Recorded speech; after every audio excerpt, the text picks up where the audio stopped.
Welcome to the Gottesdienst crowd, where we foster confessional integrity, liturgical preservation, and preaching that doesn't stink. We believe that the historic liturgy of the divine service is more than mere cobwebs of antiquity, but it is a true treasure of the Church to be dusted off and brought down from her attic to be enjoyed. So let's get dusting. Welcome back to the Gottesdienst crowd. This is Jason Broughton, your host. Today we have back with us Pastor David Ramirez.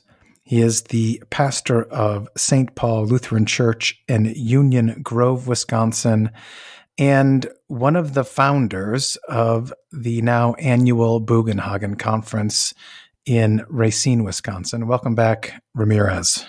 Thanks for having me. Yeah. Before we get into the topic, I have my usual plea for funds. If you are a listener of this podcast, if you like to keep hearing these things rolling out, while none of us get paid, it still does cost us some funds to make it happen. So please become a patron by going to patreon.com/Gottesdienst. And for as little as $1 a month, you can make sure that these podcasts keep rolling out. All right. So Ramirez, last time you were on, it was just when the pandemic was starting to rain down upon us. Right. And we were going through books of the Bible, 2 Samuel in your case. But I wanted to have you on this time because as we saw when the pandemic hit and the government began asking us to either stop services or to shut down completely or modify them, it became apparent that we had kind of two camps, probably within all of Christendom, but also within the LCMS. And those two camps kind of were on rigid lines in this manner. The first side would quote, say, the fourth commandment and our understanding from the Small and Large Catechism, along with Romans chapter 13 and 1 Peter chapter 2, that we must obey the governing authorities. And then on the other side, there were those who were saying, yeah, but Acts chapter 5, we must obey God rather than men. And we kind of had this war of Bible passages and not a whole lot of discussion about what the circumstances would call for in either case. It was kind of like, okay, fine, Acts 5 people, but you still have this passage from Romans 13. And then the Acts 5 people say, yeah, but we still have the passage from Acts 5. Do our forefathers, does Luther, Melanchthon, even their successors, in their writings, as they come up against different acts of the government within the history of the Reformation, do they give us any framework by which we are and are able now to begin to not just quote a Bible passage at a particular situation, but actually think through these things in a biblical manner so that we can respond appropriately, either in obedience, disobedience, and perhaps even resistance? What do you say? Yeah, I think they do give us a good framework, they being the early Lutherans. And I think it's because they are reading the Bible, with their brains turned on, frankly, not to be too blunt.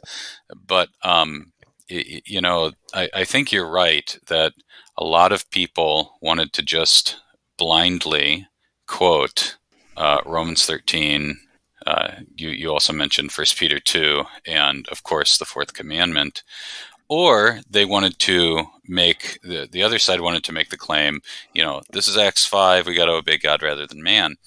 And I agree with you, there was not as much discussion, at least as what I had hoped for, about how to not just quote one side or the other, but to integrate both of those truths into a framework and a guide of how to approach these very, very difficult questions. Obviously, as Bible-believing Christians, as they say, we believe in both Acts 5 and, all those other passages. Frankly, to me, it's been rather frustrating when people, whether it be pastors or professors or whoever, they kind of act like presidents and presidents. presidents. And You can run the gambit all over the synod, and not just the synod, but all of Christendom, where you've got people, and I'll do it from the Romans 13 side of things. I think that's a little bit clearer, who are basically absolutists, and they kind of just want to slam everything into a simplistic answer. Obey. That's what it says. You obey the higher authorities. And okay, fine, there's the exception of Acts 5, but the burden of proof is on you to prove that this is stopping you from absolutely, totally, 100% preaching the gospel. I might be playing it up a little bit, but there's quite a few people who basically have presented it that way. And, they seem to be acting like ideologues, frankly. And this is not a good thing, because these two sides really do need to be integrated. I think we can all, you start where you can all agree. We can agree that Romans 13 is true. It's the Word of God. It's a subcategory under the fourth commandment, right? That we're to obey rulers who hold a fatherly or a paternal or patriarchal office, and we are to, generally speaking, obey them. Now, we know that this cannot be an absolute command in every single circumstance. Even the people who I'm calling Romans 13 absolutists don't actually believe it. It's an absolutely for every time and every circumstance command, because they already have given the exception of Acts 5. However, I think we got to think about it more deeply than that, because Romans 13 is not giving civil rulers absolute authority over all things. It presupposes that they have a particular sphere of jurisdiction. Think about it like this: obey everyone in authority. Okay, well, that doesn't mean that I obey a Canadian Mountie who rides down on his horse and gallops into town and pulls me over. It's not that I don't respect his authority or I don't respect his office. It's just that his office and jurisdiction doesn't extend to Union Grove, Wisconsin. It's right. It's not that I'm a rebel or a rioter or something like that. I don't acknowledge your authority in this matter. And so we can use silly examples. Or over me, right? Yeah, exactly. And so we can all acknowledge silly examples where they prove the point that there's limits to authority, whether it be paternal authority within the family, whether it be civil authority concerning civil government, whether it's churchly authority as well. We all understand that there's different spheres. In Lutheran circles, we call these the three estates. Those estates that are clearly established by God's word. I don't think anyone can argue about this. The family, or the home, if you want to call it that, the family, civil government, and the church. And those spheres have limits.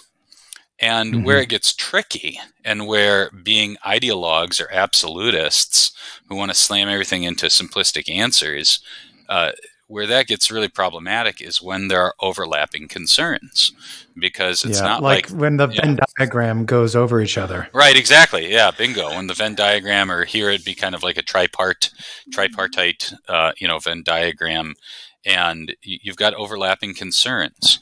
You can see this during the Reformation over the issue of marriage. Luther's famous for saying this is an earthly civil matter, but he also gets his back up when the jurists start trying to uphold secret engagements apart from the parents'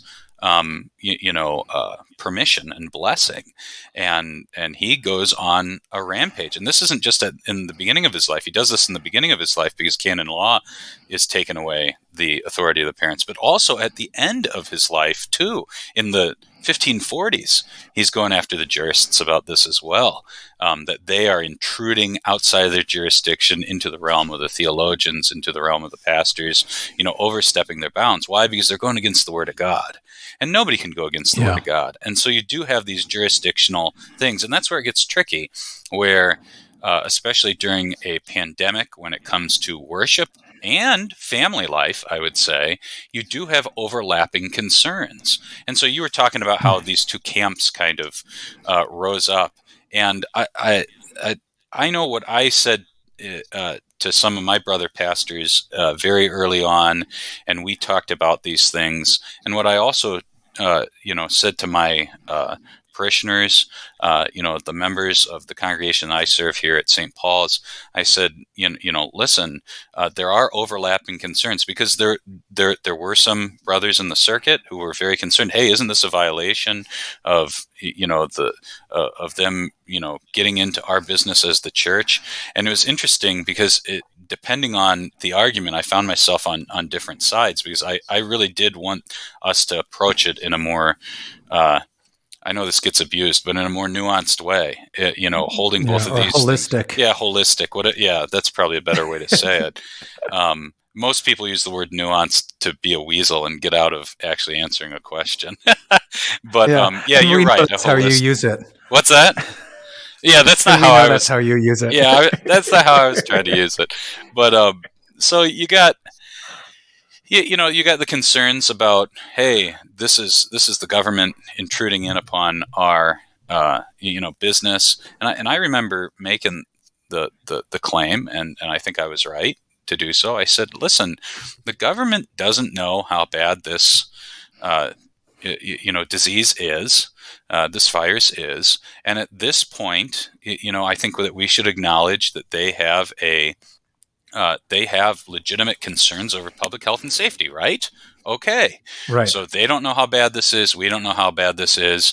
They're saying, hey, and here in Wisconsin, we did have not as an extreme orders as other places. And that's something that I want to talk about more later. But when there's these questions where the different hierarchies or the different estates and the different spheres of jurisdictions overlap and come together, the only way it's going to work out is if people are reasonable and acknowledge both the limits and the shared concerns from the different authorities. And so I said, hey, I don't think this is an Acts 5 thing. The government has, at least in Wisconsin, explicitly acknowledged that churches were a essential service, and so they're acknowledging that people should still come and worship.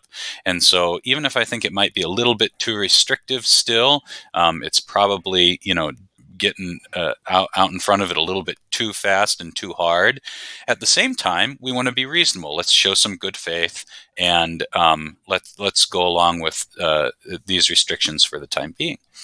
But then, the burden of proof, though, was always on the government in terms of saying, we're coming into your sphere, we're going to tell you what to do. And it's like, okay, if it's an emergency, then yeah, we should be reasonable and try and work together. And you know how it is. In emergencies, lots of rules get thrown out of the window, lots of normal stuff gets thrown out of the window, but everybody tries to pull together. And as long as they're doing it in good faith and respecting each other's boundaries and jurisdictions, it can usually work pretty well.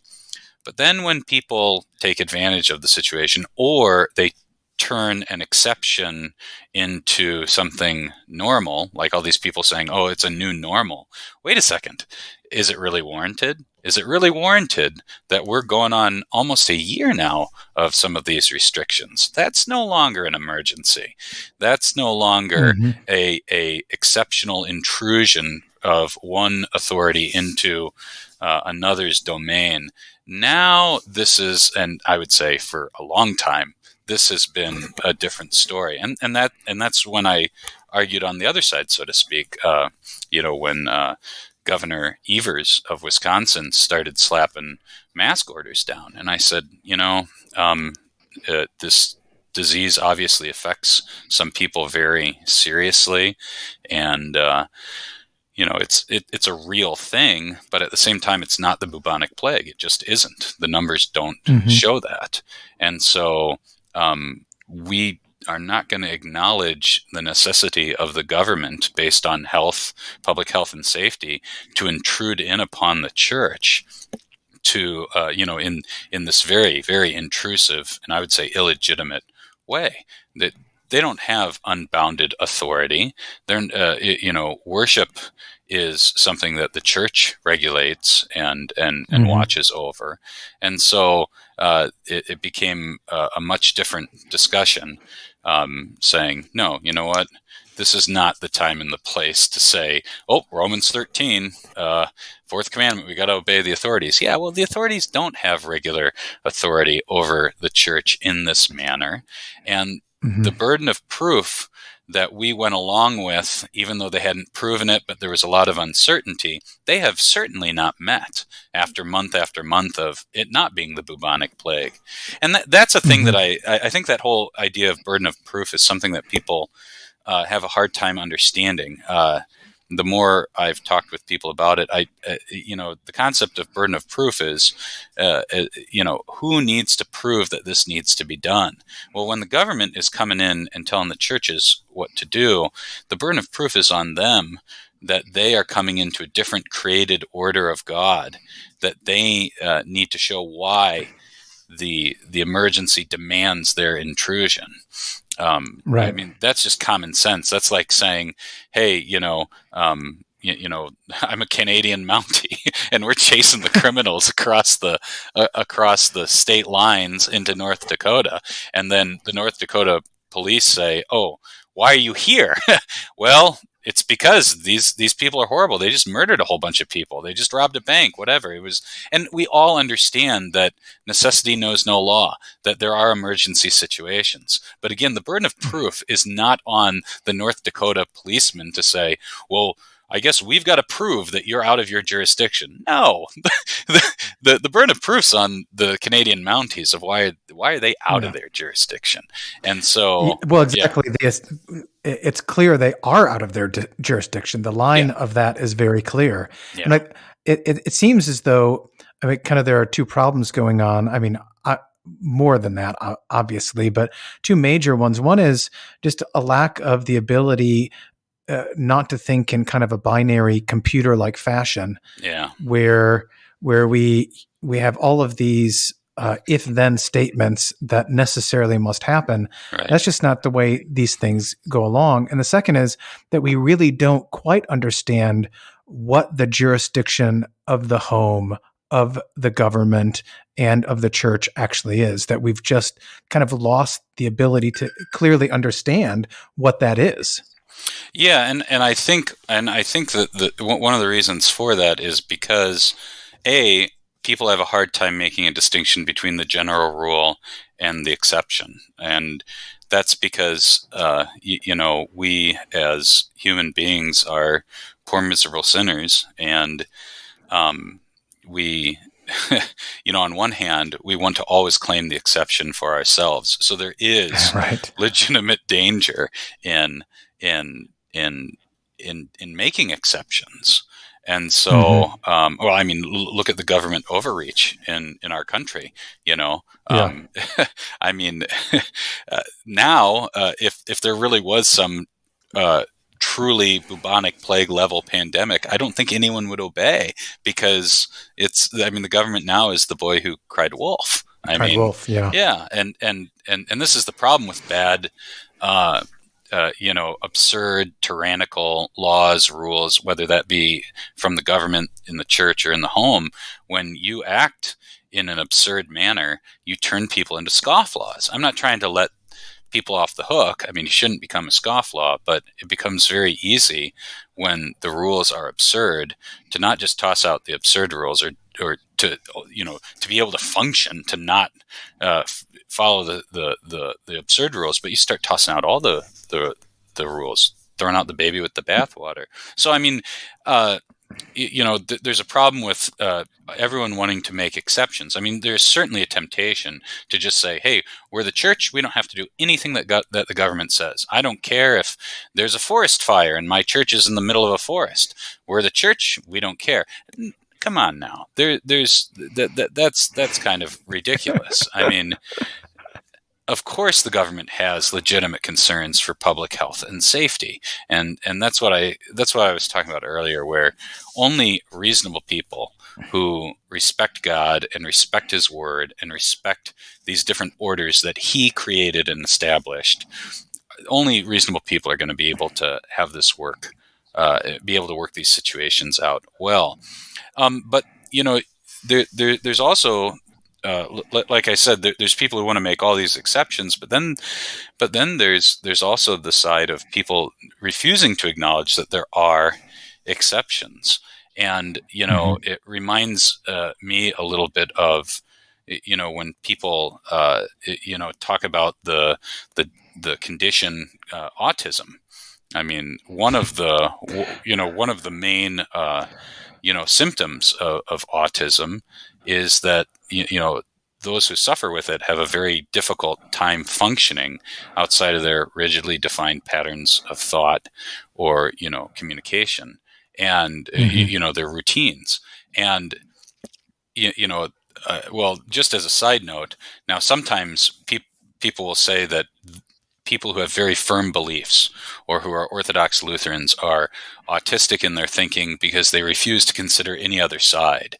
Well, that's not how I'm saying it. People should have very, very firm convictions, and people should be very, very zealous for the truth. Orthodox confessional Lutherans are not just not looking at other stuff, and they just believe what they believe because that's the system they have to have. No, we've looked at the other systems, we've looked at the other teachings, and we've rejected them as unbiblical. So sometimes people throw that word autistic around just to smear people who actually have deeply or strongly held beliefs.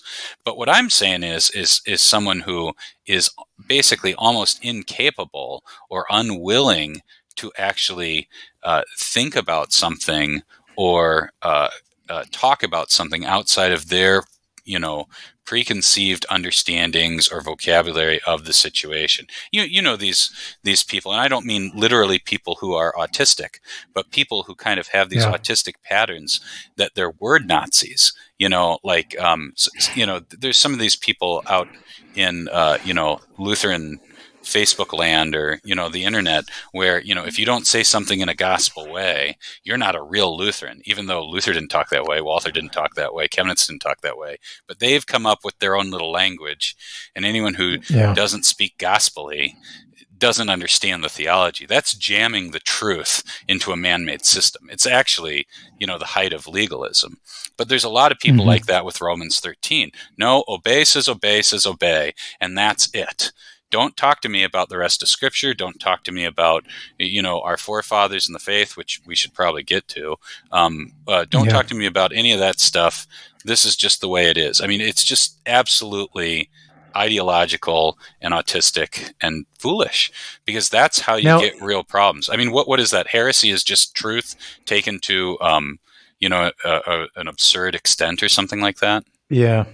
Sorry. Yeah. Well, I think too that there's a safety issue going on there as well, that it's just safe to say those things instead of actually having to kind of step forward in the position to which you've been called to say yes or no, right? So it's kind of a way of hiding behind something and finding shelter instead of really actually being the head of the household, the leader in the church, or the governing authorities. It is a dereliction of duty in that regard.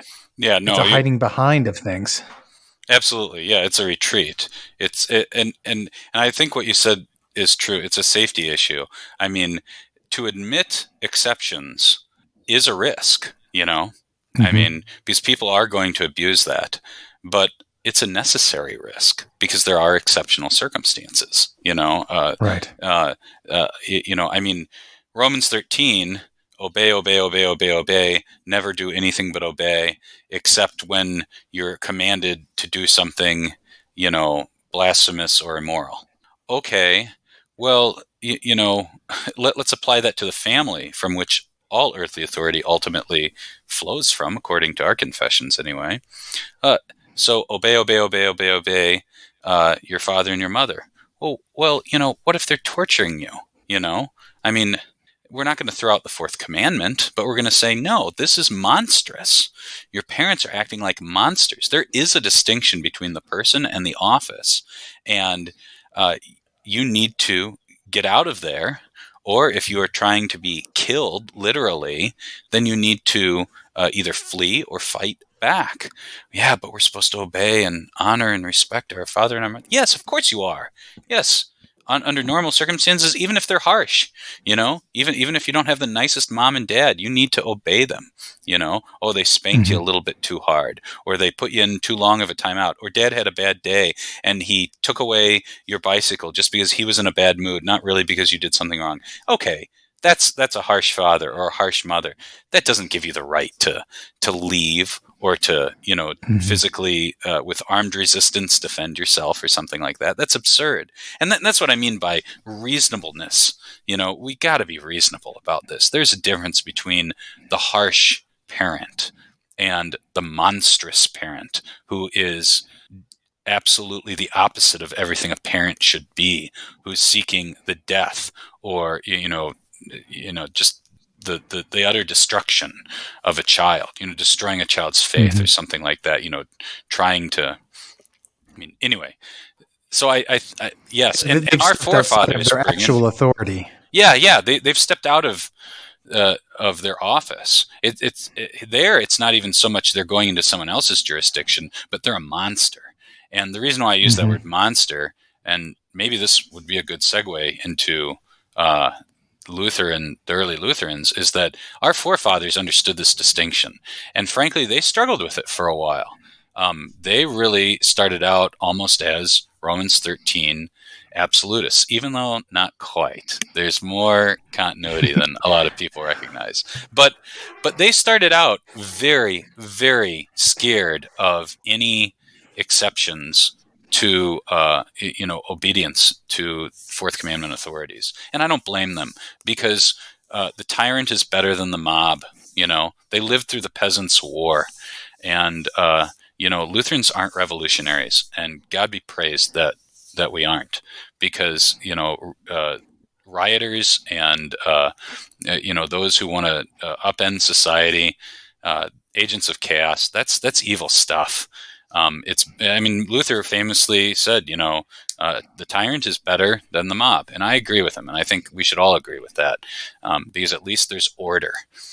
But at the same time, as they grew, I would say, in their biblical understanding and their understanding of history and law, they moved from being pretty rigid, not as much as some people realize, but pretty firm in, you always obey,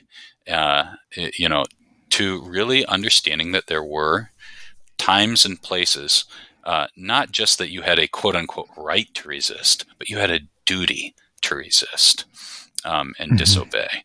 So, well, they always acknowledge that you had a duty to disobey. So I don't know. Is it okay if we jump into the history? Yeah. The your quotation of Luther about you'd rather have the tyrant than the mob kind of reminds me of that Mel Gibson Patriot movie where he says, why would I trade one tyrant who is 10,000 miles away for 10,000 tyrants 1,000 a mile away? Yep. It's true. It's true. Yeah, the devil that again, speaking of ideologues, so many people are just such pie-in-the-sky utopians. They think, well, if we just get the right system, if we just do this, No, the world is a messy, sinful world, and we follow God's word, and we follow what he's instituted, his created orders, the family, the church, and the civil government. And there's some really sometimes overlapping and fuzzy lines between the three. Mm-hmm. And reasonable people will muddle through it as best as they can. But And sin boldly. Yeah, well, that is actually the right time to sin boldly. But yeah, well, that's what I mean. Like yeah. when the lines are muddy and it looks as though, you've got these competing commands from God, Mm-hmm. you move forward with the best reasonable thing in faith in Christ all the more boldly. Yeah, right. Exactly. Right. But being an ideologue or being autistic in one's thinking, being an absolutist when the Bible is not absolutist in Romans 13, that's just not helpful. Then you can't even think, you can't even approach these things from a biblical standpoint. So, so where do you want me to start? You want me to start at the beginning, I assume? Yeah. Well, maybe we can just put it in these terms. Sure. I'm going to assume that we can kind of lump Luther's understanding on temporal authority, to what extent the government should be obeyed, and even, his advice to those who are soldiers, whether a soldier too may be saved. Yeah. We can kind of lump all of those things together into kind of one general understanding. Yeah. I don't even want to walk through any of the texts point by point, because frankly, we'd be here for 10 hours. And yeah, well, do you mind if I lay out kind of the three phases, so to speak, of the early Lutherans' thinking? Yeah, I think that'd be helpful. Okay, yeah. So, so it's widely acknowledged among Reformation historians and theologians all over that Luther had kind of two phases in his thinking on resistance to legitimate authority. But I would say that and following, this isn't my work. I didn't discover this stuff, but in my reading of Luther and Melanchthon and all these other guys, along with reading a lot of good secondary literature, particularly an essay by Cargill Thompson, and maybe we can put a note. Is that possible when you post the podcast, Broughton? Yeah. Yep. I think that's the most accessible one, just for a brief overview. But anyway, that there aren't just two phases of Luther's understanding of resistance to legitimate authority, but there's really three phases. And the three phases, or the three periods, are one, what you were describing, the early period, where Luther does indeed say that there's a time to disobey, and we'll talk a little bit more about that, but he is opposed to armed resistance. Now, some people try and make this big distinction between passive resistance and active resistance, but I mean, some of the quote-unquote passive resistance is actually kind of active. So I think a better way to make the distinction is kind of how the early Lutherans talked about it, is disobedience. And there's a whole spectrum of disobedience, right? You could just refuse to do something, or you could actively try to thwart what's happening in somewhat passive but somewhat active ways.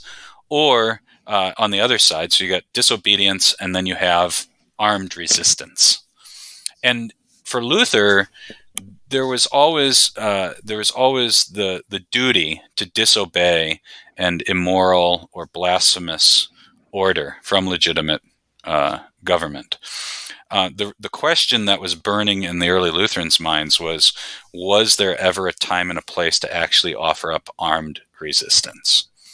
And during the first period of Luther's thought, and also the early Lutheran thought, most of them said no, and that lasted from the beginning of the Reformation until 1530/1531. 1530 and 1531 is a decisive time period when they open the door to the possibility of it, but very, very grudgingly. Luther, very grudgingly. And then and that's the second phase that a lot of people are aware of, where Luther very grudgingly allows for the possibility of armed resistance on legal grounds, but he's not convinced theologically, so to speak, and he only very begrudgingly kind of says, well, that's a matter for the jurists and the lawyers and the politicians. But there's a whole third period that most people are utterly unaware of, and it's, I think, crucial and very important for our discussions right now in America, with the coronavirus situation, with a lot of political turmoil. And that third period, not only do the early Lutherans, Luther, Melanchthon, Bugenhagen, Jonas, all these guys, come to accept that there is a time and a place for armed resistance against legitimate rulers, but also they fill in the theological rationale to a certain extent of why that is so, and they come to not just accept it but embrace it. And the proof is right there in the documents. And everyone I know is all very excited about the Magdeburg Confession, and it is a very interesting document. But I guess one of the things I'd like to highlight is that most of the major moves, I don't want to take anything away from the Magdeburg Confession. It really kind of brought all of it together and put it into a very public and popular writing. But the skeleton, all the major moves and points had already been made by Luther and Melanchthon in previous years. It had already happened by the late 30s. And certainly into the 40s. It had all already happened. And so Magdeburg is not just something where these early Lutherans, after Luther's death, say, okay, well, let's kind of push it further. Well, okay, maybe they, systematize it more. Maybe they flesh it out a little bit more. But it's all already done by Luther and Melanchthon. They're already there on board with the major points of the Magdeburg Confession. And so I guess that's the bird's eye view, where Luther starts out very opposed to armed resistance. Then he grudgingly, in the second period, grudgingly accepts that there might be a legal case under the laws of the empire. But then the third period, he comes to embrace these exceptional circumstances, and not just him, but Melanchthon as well, and the other Lutheran reformers, and they give the theological rationale. So I don't know. Well, perhaps we should at least talk about the time with the jurists to say, what is that exception? Because even with regard to Magdeburg, that's usually what people point to is the kind of legal reasoning to allow for such resistance. Right. Well, yeah. So, I mean, the early period is the period everybody knows. Yeah, I don't think we need to go into huge detail with that. I mean, basically, Luther is saying no armed resistance. You can disobey if, you're conscious bound to do so. And not just can you, but you should. But then you just got to put up and suffer, right? Suffer the consequences. Yeah, suffer the consequences. Yeah. And be blessed by God for it, right? And Luther is very, during this period, he's very worried about chaos. And I'm sure that the Peasants' War in 1525 and it looming all through there was heavy on his mind, and caused him to be very, very worried about saying anything that might even allude to exceptions, because he doesn't want to see that kind of carnage again. However, I would point out that in this early period that he that's why I made the distinction between disobedience and armed resistance, not just active and passive resistance, because or disobedience, because he does in his writings to Frederick the Wise, he does talk about how, when there's an order given, you don't just blindly obey it. He says this in one of his letters to Frederick the Wise. He says, I'm paraphrasing, but he says, you don't just blindly obey this order. You have to consider it. You have to think about it in light of the Word of God. And so, I think he even prefaces it by saying, yeah, Romans 13 is true, but you got to think about it. And you don't just blindly obey it. And he blamed many of the princes for publishing the Edict of Worms, So the Edict of Worms says that Luther is put under the imperial ban, right? That he is an outlaw, that he's to be arrested and, sent to the imperial forces. Now, it's not enforced, but Luther actually says, yeah, you shouldn't. I mean, he even says you shouldn't have even published this to the princes. And so that's not just passive disobedience, right? In this, well, I guess you could say it's passive by not doing it, but that's pretty active. I mean, not allowing. I mean, the active nature would be not allowing it to be published within your realm. So, so at this period, he really is very committed, Luther and the other Lutherans. They're very scared about chaos. They're scared of a repeat of the peasants revolting, and they really hold to this quote unquote domino theory of authority, where God has established all civil government, and so basically all authority flows from God through the emperor, through these. I mean, it's very close, not quite to absolutism, but kind of. Regardless of how the king got there, he's only responsible to God, and everyone has to obey him underneath. And you cannot offer up armed resistance. So you were asking about the second period. So the changing dynamics are that the jurists, the lawyers in Saxony and in Hesse, I know you know this, but I'm just explaining it to the listeners. No, yeah, exactly. Yes. So Saxony. So okay, let me back up. Where Luther lived was the Holy Roman Empire, but it was divided up into these, many duchies, principalities, free cities, and you had the local rulers or the local town councils ruling the local provinces. But you had an emperor over all of it. And the Holy Roman Empire was interesting because it was not a hereditary dynastic monarchy where you have father to son, son to grandson, passing down the crown, but rather you had 7 electors of the Holy Roman Empire, and they elected a new emperor every time one died. And so it wasn't a straight up monarchy. I mean, that's not a technical term, of course, but I think you get my point. It wasn't a straight up monarchy. And these jurists, especially in Saxony, where Luther was, and Hesse, which was another province in Germany, in the Holy Roman Empire, ruled by Philip of Hesse, one of the princes who became a Lutheran.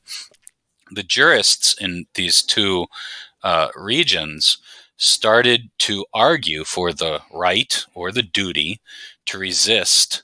And when I say resist, I mean with armed resistance. The duty to resist the emperor on legal grounds. And now, this resistance was primarily defensive, not offensive.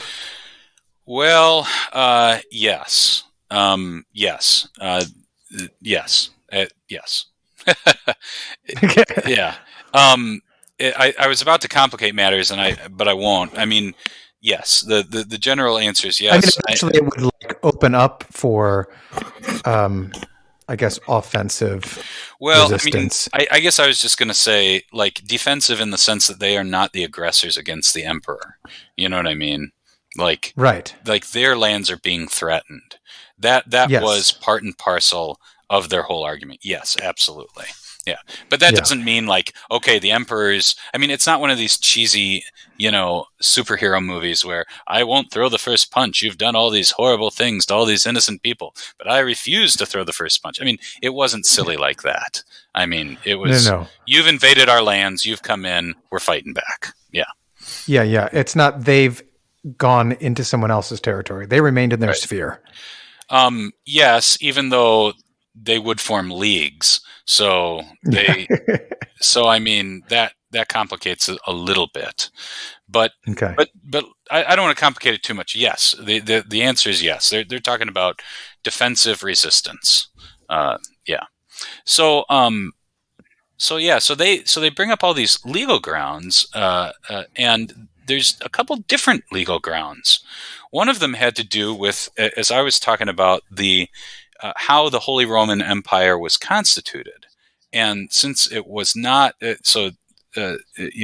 some of these jurists were saying it's not like a straight up monarchy where it's a dynastic system like France. France was just a straight up monarchy. England, some of these other countries, but rather that authority was not straight top down, but it was shared between the emperor and the electors. It was not a straight top down thing, but the electors were both subjects but also rulers in the sense that who actually gave the who gave the emperor his authority to begin with? It was actually the electors.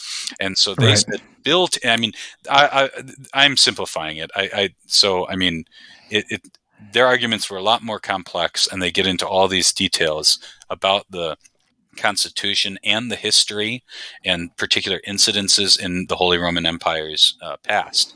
But just very simply speaking, is saying that authority is shared actually, and so it's not the same type of case as in a regular monarchy. So first, they argued on constitutional grounds that the electors were not just ones who were ruled, but were also rulers. So they had. So we can assume. Yeah. Yes, so we can assume that the jurists did what jurists do and find precedent among the history to say, look, even in our own history, there is precedence set for what we are suggesting. Yes. Yeah, absolutely. Yeah. And they did this with not just the constitutional argument, but they did it with other matters too. Like they said, well, there's the case of when a monarch is insane, and you have to remove him. So number one, there was the constitutional grounds, and then there was another ground which I think is all of these grounds kind of got not blended, but they got interwoven and used together to reinforce each other. And I won't get into all that, but another ground was the natural law or the principle of self-defense. That self-defense is part of natural law, and closely associated with that is the concept of notorious injury, which was a legal term with great precedence in the ancient and medieval world, and self-defense is just saying, well, when someone is attacking me or my family, and this is absolutely unjust and it's a notorious injury, we're not just talking about a minor matter, right? You know what I mean?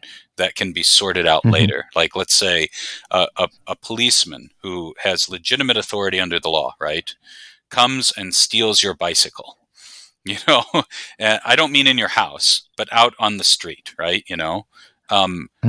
It not only is it probably not a good idea, but it's not probably good for good order if you sit there and try and fight with him on the street, right? Because you can, go to the magistrate and try and work it out. There's nothing irreparable that's going on right there. But notorious injury would be something like this, like a police officer breaks into your house and seeks to harm you or your family. You can't just say, well, I have to respect him as an officer of the law, and this will get sorted out later. I'll wait to go talk to the magistrate. No, you can't do that, because this injury, the injury that's taking place, cannot be righted, and so you defend yourself. Mm-hmm. Because he's stepped out of his office, and he actually is a private person at this point, and you're defending yourself against an individual who, like I said, stepped out of his office, and so if you wait, there is no remedy. Yeah, there's no recourse. Yeah, well, there's recourse, but there's no remedy, right? If he kills your son or kills you, I mean, that can't be taken back, right? Right. So rooted in the natural law, rooted in self-defense, you are to resist him. Even back in Rome, even if a consul. So here's one of these historical precedents. And the jurists, I believe it was the Saxon jurists, it doesn't matter, brought it up that they brought up how in Rome, even a consul who's one of the highest officials, if not one of the highest officials in Roman politics, if you come home and you find a consul attacking or raping your wife, you can kill him, and you're not going to be charged with murder or assaulting a consul because of this notorious injury that's being committed. And you don't have time to run out and go find the peace officer or whoever. No, you defend, and that's rooted in your office as the father, right? That's your job to defend your family. And also, that's your job to defend yourself. And I don't know if you want to talk about Jesus saying "turn the other cheek" at this point or not, but well, I mean, right. I mean, that's where it would come up, right? I mean, we do this not just with Romans 13 and Acts 5. We do this with the Sermon on the Mount, and then kind of leave out, our Lord's rebuke of the high priest's guard. Yeah. I mean, you still have to think, right? Yeah. You can't just blindly follow all of this. You have to be informed by all of Scripture. Right. Well, and Scripture definitely makes a distinction between the person and the office which he holds. I mean, if you, I don't know, if you, come to the Bugenhagen conference this summer and trip me in the hallway so that you and everyone else can laugh at me, right? You know what I mean? Like, that's when I turn the other cheek, right? I should just, I should go to you and talk it over, but I don't necessarily need to trip you in front of everyone else, unless we're just being friends and teasing each other, and then I would, which would be hilarious. But that's a whole different story. But I mean, if an enemy, I was going to say that doesn't sound like you. Just taking it. But that's just like friends messing around. That's different. But I mean, like truly an enemy. Like when Jesus is talking about turn the other cheek, he's talking about someone insulting you, but slapping someone, being struck on the cheek, is not being murdered. I mean, there's and that's what the jurists are bringing up. There's a difference between notorious injury, and this is why you should defend those under your care. There's a difference between a Roman soldier coming up to some Jewish peasant and going slap. And there's no way that the Jewish peasant is going to be able to find justice for this. And maybe he does, but that's what he should do. He shouldn't try to secretly plot to get back because he wants private vengeance. No, he should seek public justice. But at the end of the day, he's got everything from God. Vengeance is the Lord. But that's different than defending your family from murder or rape or bodily serious injury. I mean, that's the difference between a father telling his son who comes home from school and says, "Oh, the guys were making fun of me." Well, you can take a little bit of that, or just get over it. They're just jerks. And the difference between that and hey, they keep stealing my lunch, or they keep beating me up. Oh, well, if they punch you, you defend yourself. You know what I mean? If you can work it out in a better way, fine. Go ahead. Sorry. Yeah, we have an example like, what is it, David and Shimei, Yeah. Yeah. Shimei is insulting him from From his house. Yeah. Yeah. his house. Yeah. Yeah. When they're walking by, running from Absalom. Yeah. Isn't that it? When Absalom takes over Jerusalem? Yeah, he's Absalom's on the front throne, and Yeah. he's from the house of Saul and is degrading, or at least supported the house of Saul, degrading Right. David.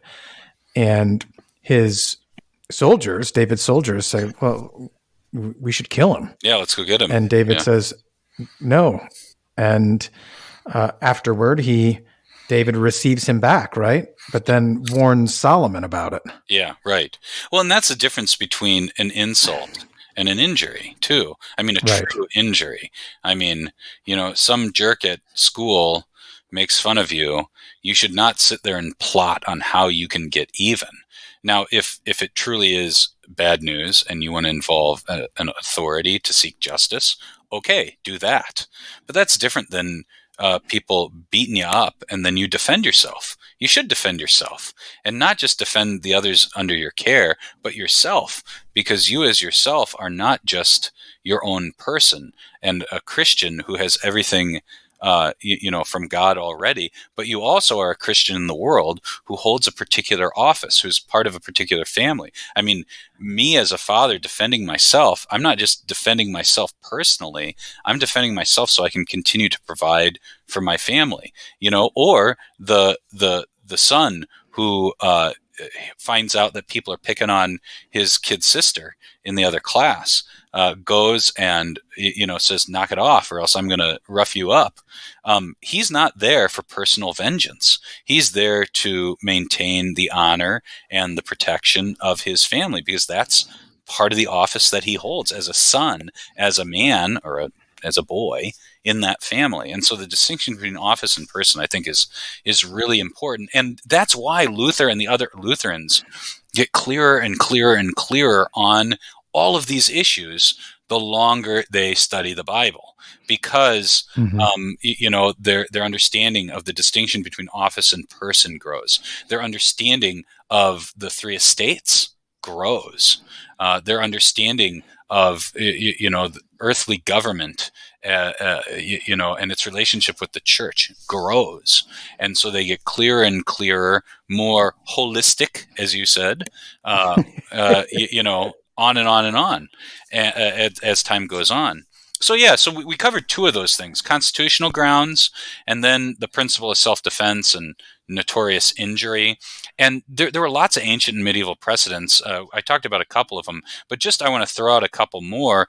Was feudal defiance, that even under feudal law, there were situations in which a vassal, one who was the under a feudal lord, could actually refuse to fight for the Lord, or even sometimes have to fight against him. I don't want to get into all those specifics, but they brought that up. Right. And then also the understanding of reprisals and who has they did not believe in the ancient medieval world that the state should have absolute power and a monopoly on violence.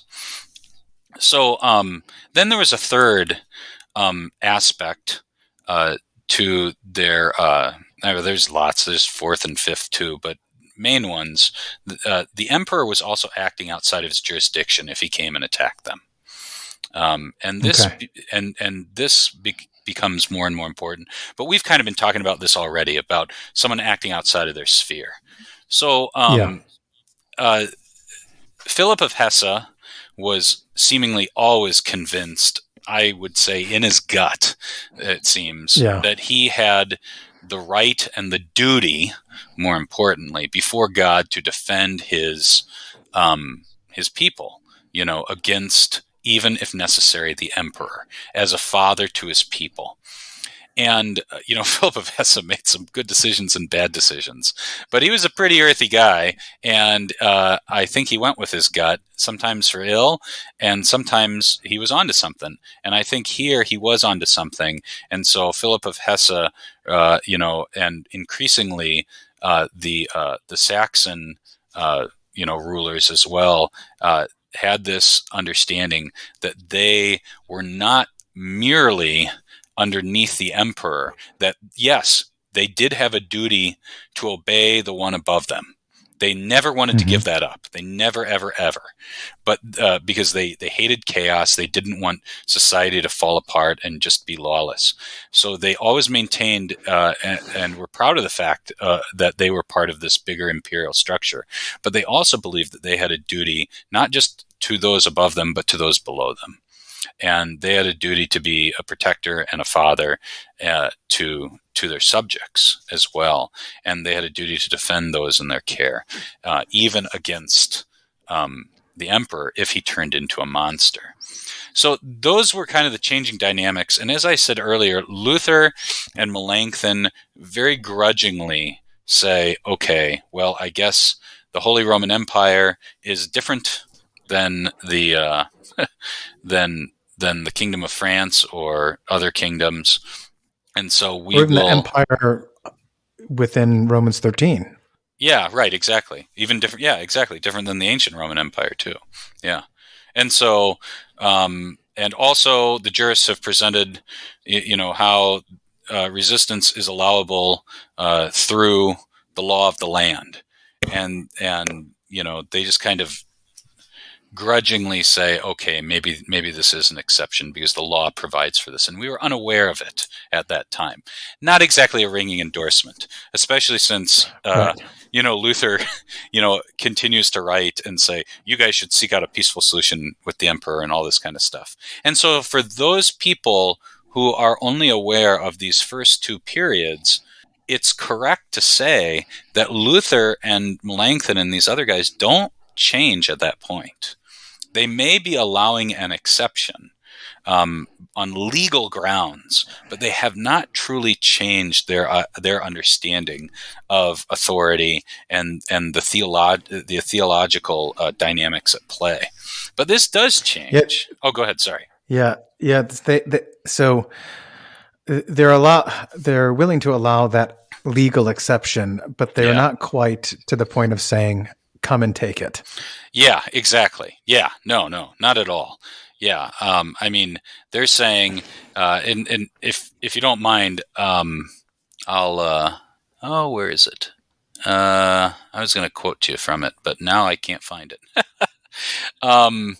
Yeah, that's okay. So, yeah, so they're willing to allow it on legal grounds, but they're not really convinced on theological grounds. And so people who are only aware of these two periods can justly say, well, Luther didn't change, except that there's a third period, and he did. He did change. Mm-hmm. And that's, I just kind of want to throw some of that out there. We've actually kind of talked a lot about their rationale because they take on the jurists' positions. Luther and Melanchthon both do. So there's a third period, and sometime between the early 1530s and the late 1530s, mid to late 1530s, Luther and Melanchthon and these other guys have come around to basically where the jurists were already. And what they do is I think that they get comfortable with it, and they also fill it in theologically. And right. And go ahead. Sorry. Yeah, to the point where, as you've mentioned, it seems like their understanding of sphere of jurisdiction within those spheres, the overlapping nature of those spheres, and what each individual or what each sphere is accountable for, right? Right. As they grow in that understanding, not only of what one owes the government, but what the government owes the subject, and those kind of so do you mind if I pick on the way you said that for a second? Because you said it's not just what the subject owes the ruler, but also what the ruler owes the subject. I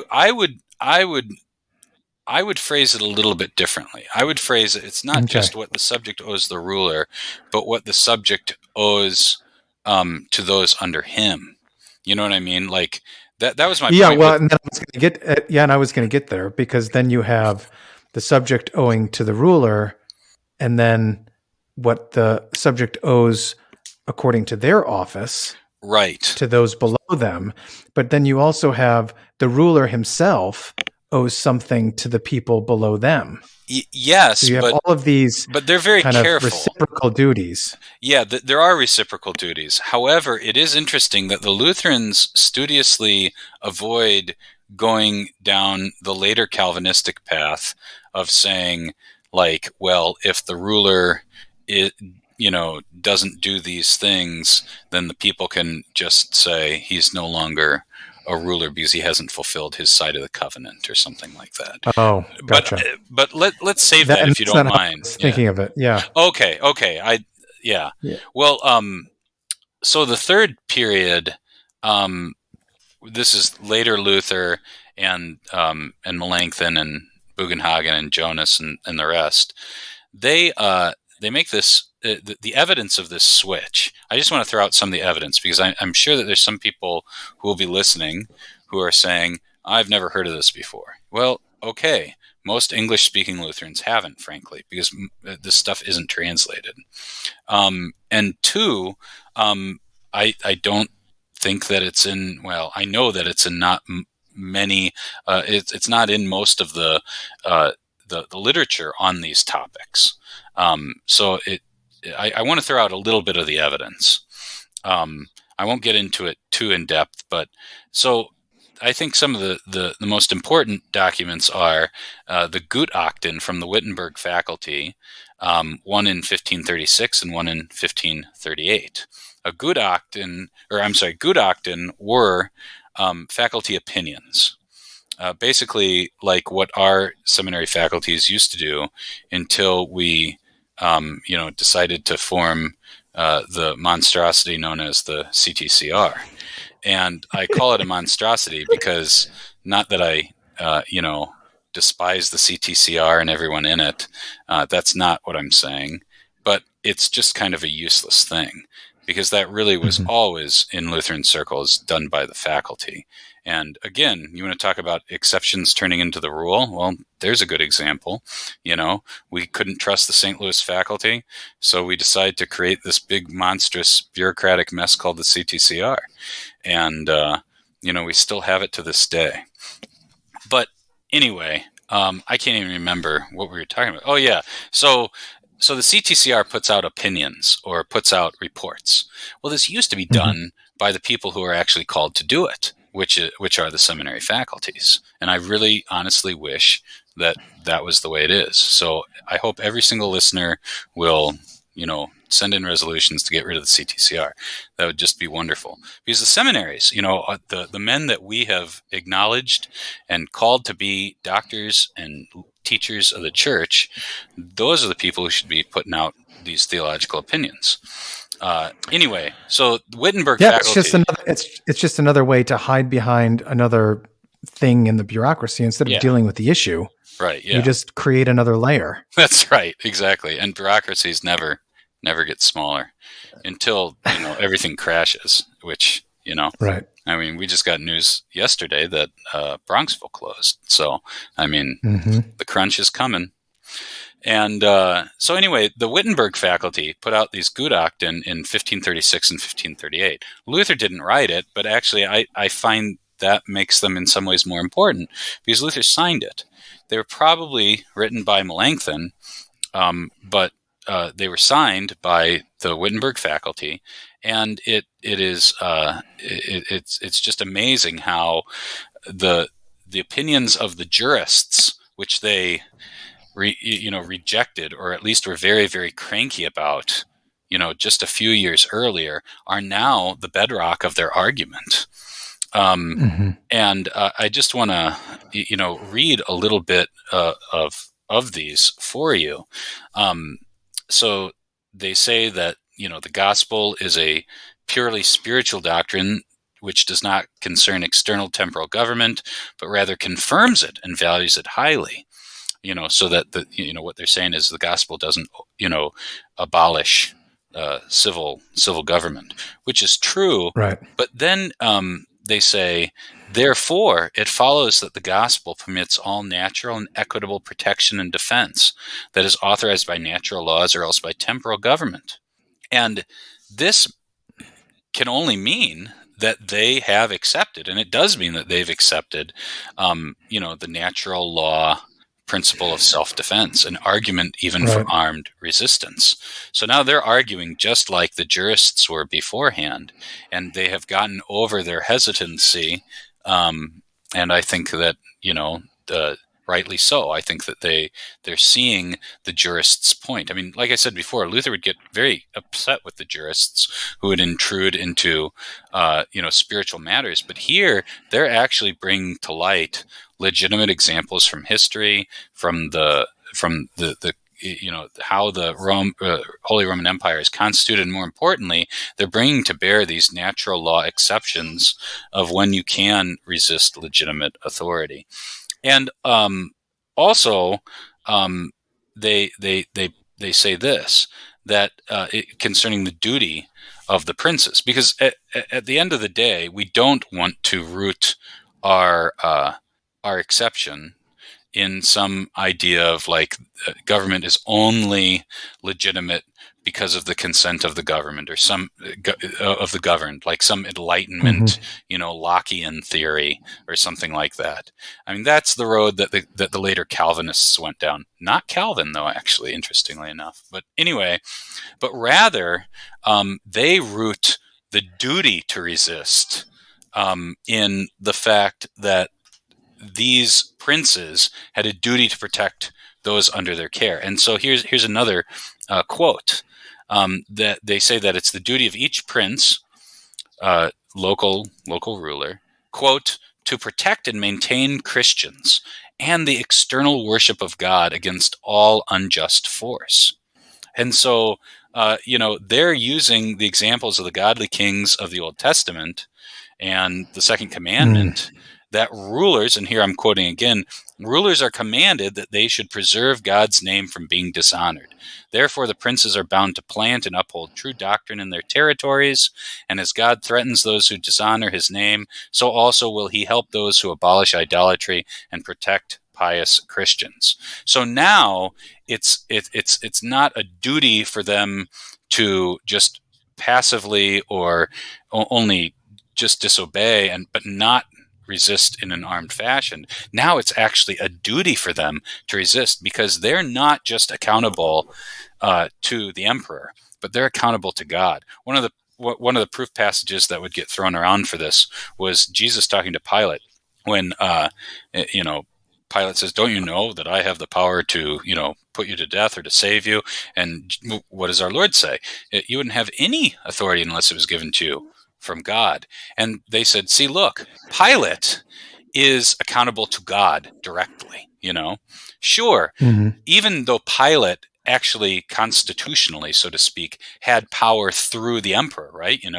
Or the Senate or whatever, it doesn't matter. But the fact of the matter is that each and every ruler, just like each and every person, each and every father or mother, and now they're saying mayor or prince or governor or whatever, each and every one of them is accountable to God, and they have authority from God. And it's not just that they get their authority through the emperor. Now, that might be the, quote unquote, efficient cause or whatever cause it is, but the individual is still, duty bound to obey God's word. And here, in this exceptional case, their duty is to protect the true faith and actually push back against someone who's stepping outside of their office, who's going to do something very evil. So those are some quotes from, oh, go ahead. Sorry. Yeah. So what's transpiring historically that first the jurists and then Luther and Melanchthon and the Wittenberg faculty are starting to come around and support what the jurists are arguing. What is transpiring that Sure. they're even looking for this? I don't want to say loophole, but this kind of recourse. Yeah. So yeah, I'm sorry. I should have mentioned that when we were talking about kind of the second period, when in 1530 and 31. Now, I mean, this is right around the time of the Diet of Augsburg and the presentation of the Augsburg Confession, and then in the aftermath. And the reason why the Diet gets called is because now the emperor has a free hand to deal with the religious situation. I mean, the Reformation gets kicked off in 1517, but the emperor has had to deal with the growing Turkish threat. He's had to deal with the French. He's had to deal with all of these, earthly enemies, so to speak. But things have quieted down enough so that he can turn his attention to the religious situation in Germany, in the empire. And that's why it is now a heightened situation of is it okay to resist or not? Now it becomes very an immediate problem. The emperor did not have a free hand to deal with these princes. He needed them, and he still needs them with the Turkish menace on his back door. But at the same time, now he is more free to deal with this, and now it's a much more real possibility. That's why they got to talk about these things in the early 30s, and that's why all of that discussion happens. And then by the later 30s, that threat is still there, but the change is that Luther and Melanchthon and these other guys are now amenable to the arguments of the jurists, and they've thought about it more deeply. And I mentioned the two faculty opinions, the Gutachten, but then there's also a disputation on the three hierarchies, or the three estates, in 1539 by Luther. And I said none of these are translated. Well, this one is. It just isn't out in print yet. So it was originally in Latin, and there is a German translation that you can get out there. But there's also going to be an English translation in the American edition of Luther's works that CPH is putting out. You know how they're rolling out these new volumes. This one's supposed to come out not this summer, but the summer of 2022. So I'm incredibly excited about this. And I think that that's going to be wonderful for the American Lutheran Church, which is, overwhelmingly English speaking at this point now, to be able to get to read Luther more deeply on the three estates, or the three hierarchies, whatever you want to call them, and this question about resistance to the emperor, because he really does see that the emperor is stepping outside of his office, for one, and he's really a soldier of the Pope, and needs to be resisted as basically, Luther is thinking and speaking in very apocalyptic terms about how the Antichrist is going to use the emperor to do his bidding, and therefore he needs to be resisted. But at the same time, I think also what's going on here is that he's showing that this, and he calls him this, that he's a beerwolf, a bear wolf, or a monster, and that this is not just some ordinary jerk ruler who you should just suffer. Just like if you have a harsh master, or like what 1 Peter 2 says, a harsh master, not an evil master who's trying to rape your wife and kill your kids, but a harsh master who might beat you unfairly, but you suffer it. There's a difference between that and a monster. And everyone should resist the beer wolf. Everyone should resist the monster who's seeking to overthrow the Church of God. And Melanchthon picks up on this too, and this is the last work that I wanted to mention, and it's called Von der Notwehr Unterricht, and it's translated as, I mean, the work is not translated, but von der Notwehrunterricht, Instruction Concerning Self-Defense. And he wrote this in 1547, the year of the Schmalkaldic War.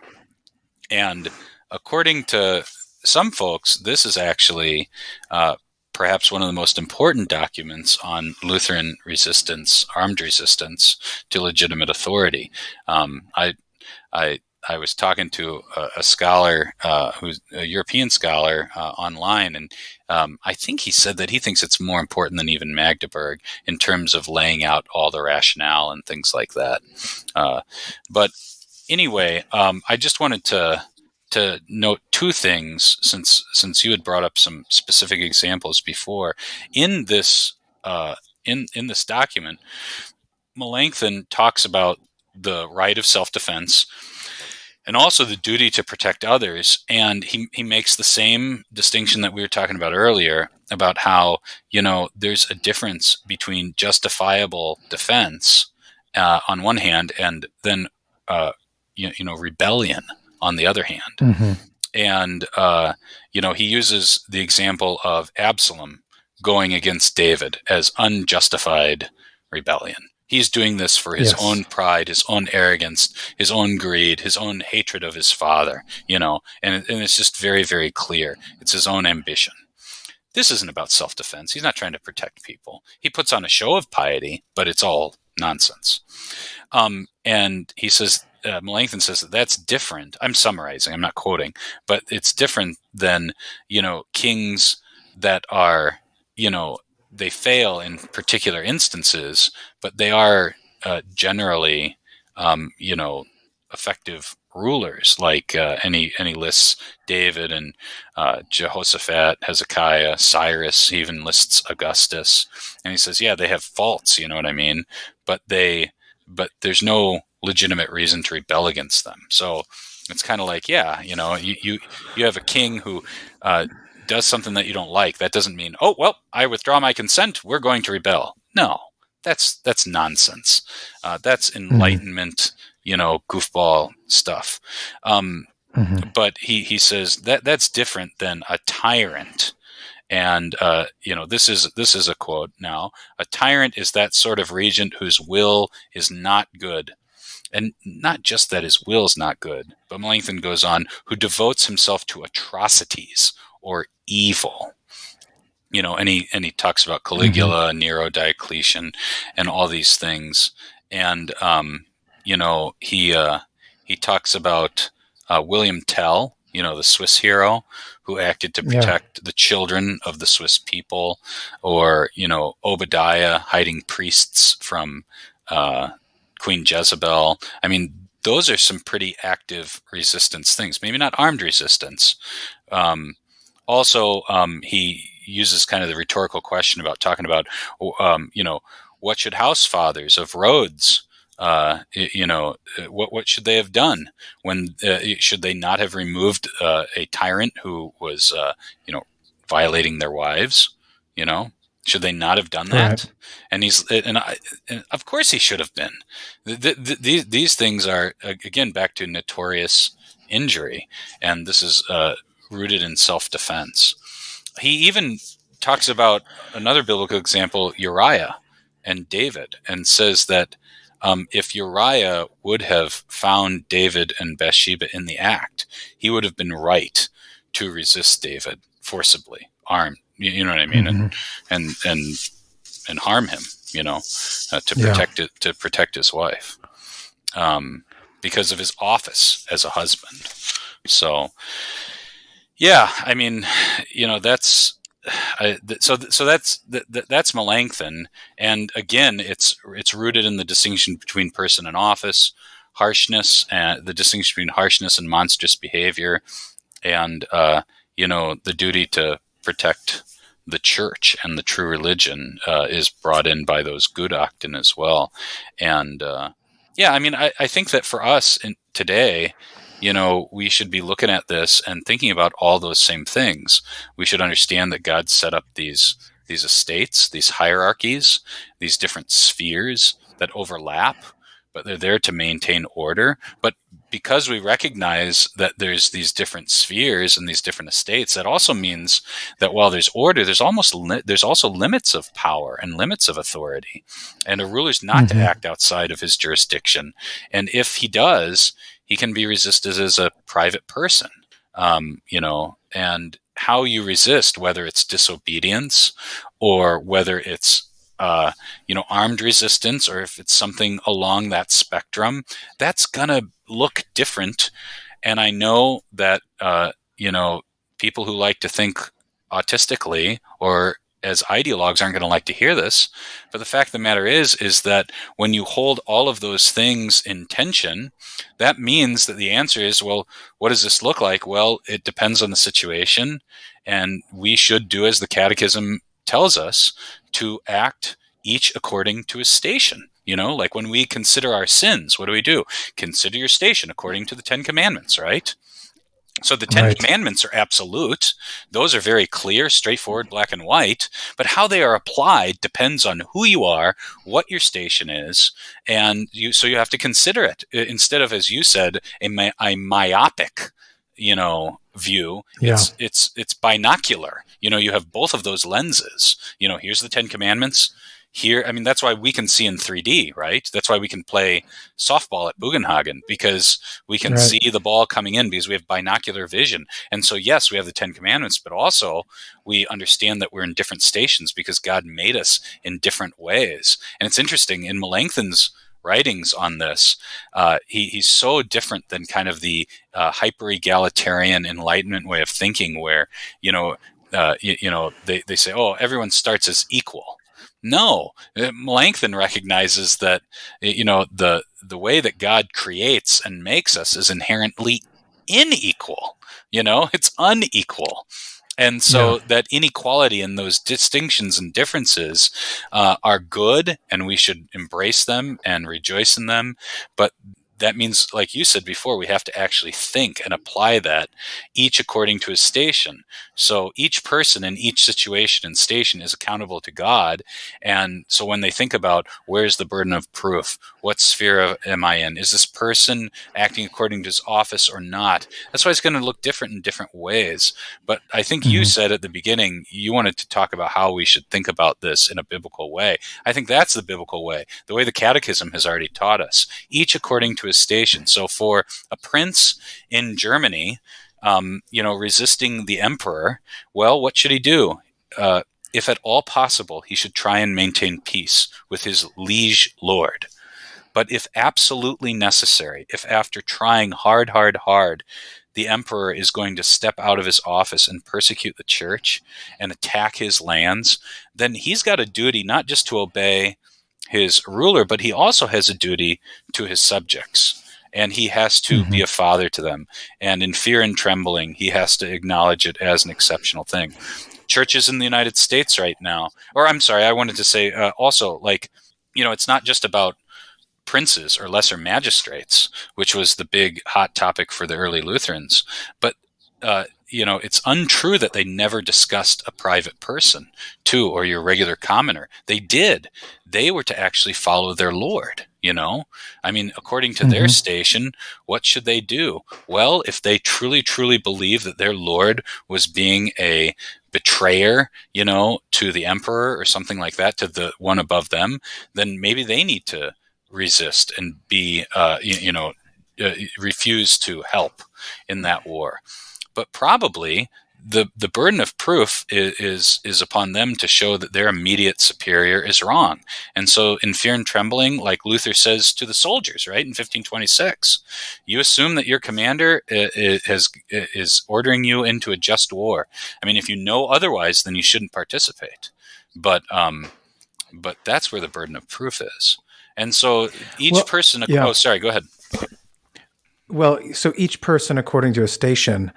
This kind of opens up another can of worms that I really want to talk about, which is, it seems like in modern America, we have things completely backwards, right? So that we pay attention more to national and global politics than we do to local. Right. So how do you end up, I mean, how do you bring those things back together in such a way that you actually are looking at your immediate superior instead of the one that's thousands of miles away?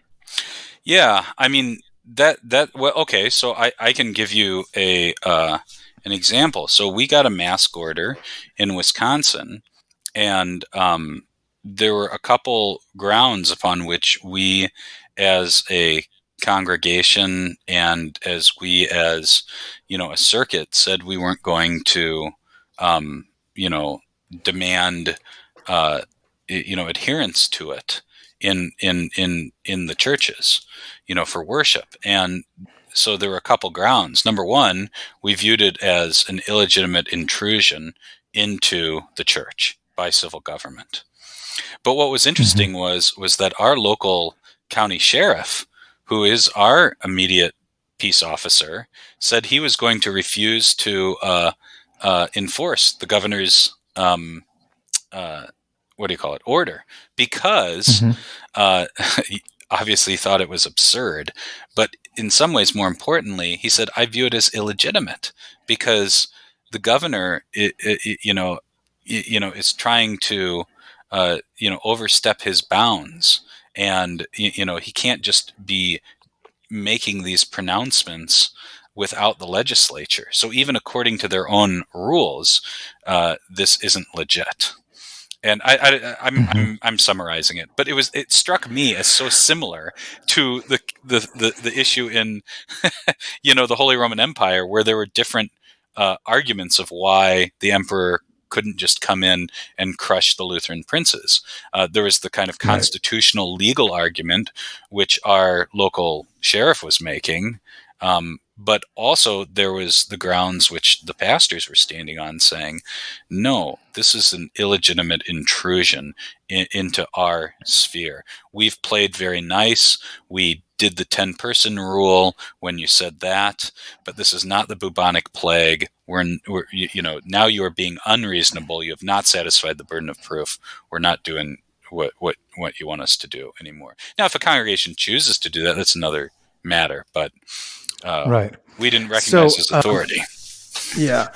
So we're getting to like an hour and a half now. So, okay. So we got to finish up. Yeah. So we should probably start to wrap up, but I do want at some point, and maybe we can do this in another podcast to kind of follow up. I'd really like to go through, what are all the biblical examples?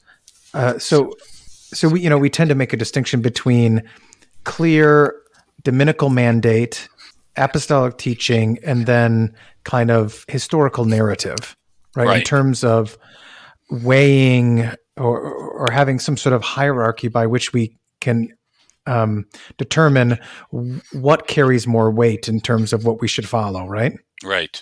Absolutely.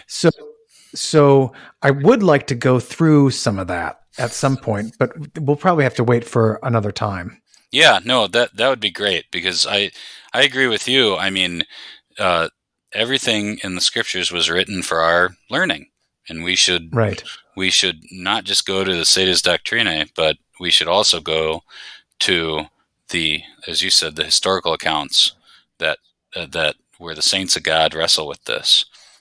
If you don't mind, and we're blessed for it.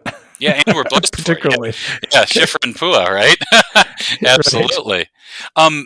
There was one other thing I wanted to just touch on, just a couple sentences, when you said, in America sometimes we struggle to put this all together.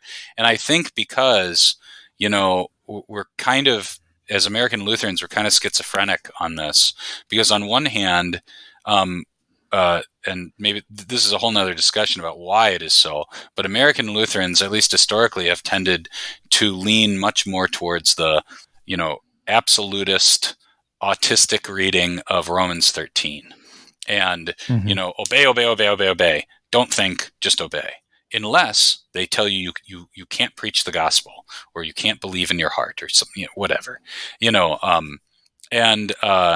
Either we think like that, or we put on our kind of American lens, and we kind of we kind of slip into the Enlightenment thinking that government's only legitimate if if the community consents or something like that, Yeah. or popular sovereignty is the end all be all and the only way to have a legitimate government. And it's interesting because, and I know we can't talk about this too much, but I just want to throw out the flag anyway, that the early Lutherans, they understood these arguments, because a lot of people say, oh, they could not know what happened later.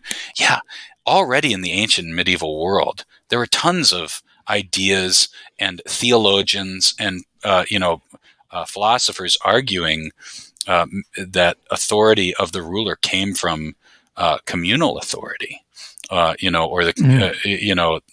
so it wasn't like they weren't exposed to these ideas, especially with the conciliarist movement in the Middle Ages, right? Opposed to papal supremacy. So not just Luther, but particularly Melanchthon was aware of these issues. And the Lutherans, when they talked about resisting legitimate government, they studiously did not use the ideas of popular sovereignty or the ideas of like communal authority being the basis of governmental authority. That was really the later Calvinists. Again, not Calvin actually, but the later Calvinists kind of went down this road, and there were ancient and medieval precedents for this. But rather, the Lutherans rooted it, I think, much more firmly and strongly in the particular person who is contemplating disobedience or resistance in their duty towards God and their duty towards their neighbor. So it wasn't just kind of this, political or philosophical concept of, well, the ruler's delegitimized himself, so I can do what I want, or I have the right to rebel when I want to. But rather, no, it was as, I always teach this to my confirmation students and my own children. This is what I preach. I say, no, you must obey, those who are in authority over you, except when you must or you have a duty to disobey. And that's how the Lutherans argued, that when do you disobey? When do you actively resist? When do you resist even with force and violence and arms? It's when you have a duty to do so you have a duty to God to do so, usually in defense of those whom God has placed you over to help and support and protect. So kind of to wrap this up, I mean, and what happened in terms of Lutherans understanding that this actually was part of Lutheran theology? I mean, you have Magdeburg, right? Yeah, sure. So even if all of these things were lost to us because of translation, and I realize Magdeburg is only 2009, 10? I can't remember exactly when. I think it was 2012 or 13. So even that is kind of relatively recently translated into English, but still, you would think 12. that there would be. You would think that there'd be some sort of, I don't know, like communal memory of this being handed down in terms of how we taught this. Yeah. There's a few scholars, in Lutheran circles that do know about this, but there's not many. And I have my pet theory on this. So I will admit this is not through long research or study. It's more of my gut, but I think it's an educated guess. I think that, the Lutheran DNA has a strong aversion towards chaos and rebellion. And like I said before, praise be to God. A tyrant is better than the mob. It is better to err on the side of tyranny than mobocracy. Not that I like tyrants, but if you got to pick one, tyranny or anarchy, I'll pick tyranny 8 times a week, or 8 days a week. So I think that's part of it. I think some of it is just not, careful reading as well. But I think that's more of a meta picture. The more particular reason why perhaps I think in American Lutheranism, why we have not, been as holistic or nuanced or whatever you want to say about it. I think it's because of our recent history in the 50s and 60s. Frankly, I think that, and maybe this is in conservative American Lutheranism, because in the 50s and 60s, as we know, there was a huge liberalization and lots of protests and riots and things like that. And I think that not all the time, and I don't want to speak bad of our forefathers, because I think some of them were very good about discussing the issues biblically, but I think sometimes they were speaking to the younger generations who wanted, to change the world, blah, blah, blah, all that kind of stuff. Instead of always wrestling with the actual issues, I think sometimes in conservative American Lutheran circles, it was too easily or too quickly given, well, even if you don't agree that it's not good to go protest this or to go, do this or that or the other thing, it's more complicated, right? I mean that's the problem of youth. I mean that's why we say when people are simplistic, we say stop being so childish. It's more complex than this. Well, you have the youth of the 50s and the 60s who have very utopian and very kind of pie in the sky ideas about, well, if we just loved one another, everything will be fine. And so, well, we got to march for this and we got to riot for this and we got to do this and all this kind of stuff. And unfortunately, and I don't want to put it all on the teachers, but on both of those groups, unfortunately, sometimes instead of saying, hey, let's wrestle with the issue of, I don't know, race relations, or let's wrestle with the issue of the Vietnam War or whatever. I think sometimes it was, okay, obey the fourth commandment. Don't do these things. Instead of just talking, instead of wrestling with the complex issues, just saying, okay, you guys are being childish. I've tried to explain it to you. That's enough. Just obey the fourth commandment. End of story. Whether you think it's right, wrong, or indifferent, you obey the government and that's it. And again, there was tons of fear, and rightfully so in the 50s and the 60s, of huge societal turmoil, just like there is right now. And just because there is that fear doesn't mean you should not seek the whole counsel of God. And maybe we've gone full circle here.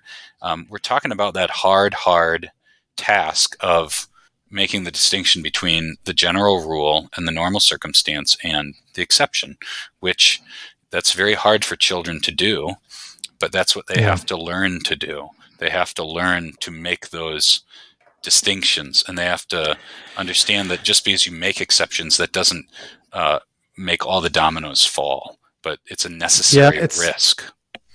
Yeah, and it's sort of like, I tell my older kids, at least, this pretty often, that your choices in life are often not between what is right and what is good and what is bad and what is evil. It's often kind of between what is good and right and what is easy. Yeah. And typically the easy way ends up being the bad, wrong way. Yeah. So if you're looking for the easy way out, think again. Yeah. Or or the opposite of what, the stupid superhero movies show, right? Like Spider-Man, right?